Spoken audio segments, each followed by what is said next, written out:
Howdy neighbors, good morning everybody. Ron Hayes here on the Radio Oklahoma Network. Mighty glad to be along with you today. Looks like our soybean futures are leading the pack higher today. Howdy neighbors is probably as recognizable as anything anyone in agriculture has heard for 30 plus years now. When somebody says howdy neighbors, you never need to get to the point that this is Ron Hayes. We all know who that is and what it represents.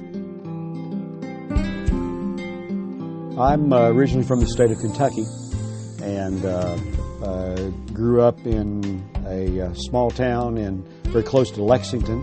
My dad was a VOAG teacher when I was real little. We actually moved to a small farm, and he decided to go ahead and didn't want to have to work with the VOAG program through the summer, so he switched to junior high science, and as a result that gave him the chance to farm. And we had tobacco, and we had hogs, and we had a few sheep as well. As I grew up, was very involved with FFA and showed hogs, had Durocs. Also got involved with some of the public speaking things that go along with FFA. And as we did that, got kind of bit by the radio bug. Kind of always dreamed of maybe combining radio and agriculture. Actually started working in radio my freshman year in college, University of Kentucky, and studied agriculture.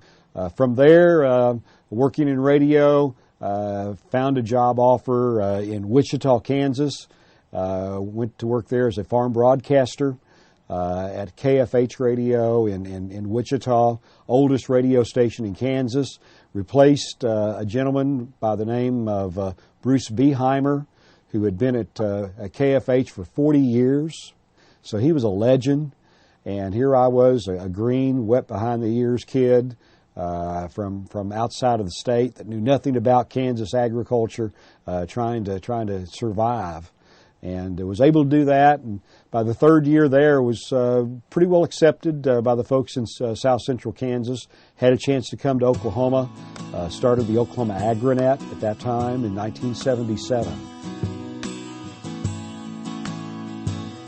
Just a lot of great folks that were here when I arrived.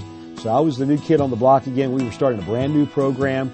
Had never been done a network in Oklahoma for agriculture was concerned. We had the chance to, as we put it together, first of all work with some good radio stations, but most of them were AM.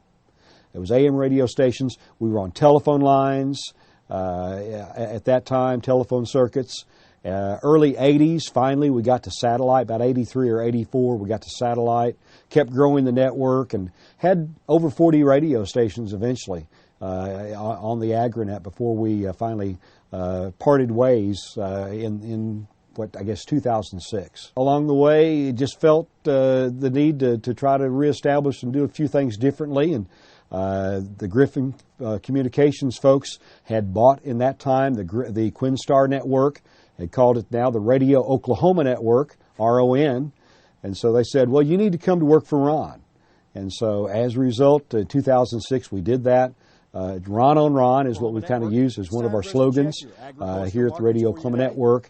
And one of the great legends of farm broadcast, as far as KWTV is concerned, have had a chance to do agricultural reports on a regular basis for them. And that's the first time they've had them since Bill Hare and Wayne Lyles retired. I'd never done TV on a regular basis before, and kind of hard to teach an old dog new tricks. But David Griffin had a lot of faith in us, and said that he really wanted to see first of all his comments to us about the Radio Oklahoma Network was that he didn't want to be in all the states in mid-America or anything like that. He wanted to be the very best radio company, media company in the state of Oklahoma. And that included radio, that included TV, that included the internet, all these things that are coming along.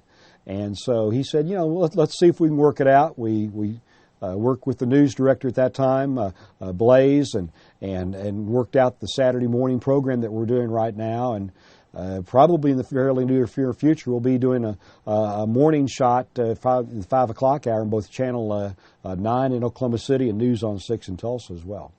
I actually started the idea of the email, we kind of started in early 2006 before I left Oklahoma AgriNet, and kind of was playing with it a little bit, and as I talked to the people at Radio Oklahoma Network and came over to Ron, saw that as a way to really make sure that as we built the radio network side of Ron, that we could stay in communication with a lot of the key agricultural leaders. And so that was really what it was started. It was started with just maybe a couple of hundred names that we were sending out on a regular basis, the email, and it's kind of grown. We've really done it by word of mouth. We're pushing about 3,000 email addresses that we send out every day to. We've got some good sponsors on it. But the thing that's amazing to me is that I don't go to a meeting where I don't have somebody come up to me and say, read your email this morning, or boy, I really like that, or they'll make some remark about some story that we wrote about a day or two before, or they'll bring up that they got some tidbit out of it. It's just been truly amazing how that connects with people when it lands in their email box every day. It's like a personal communication to 2,000 or 3,000 people every day.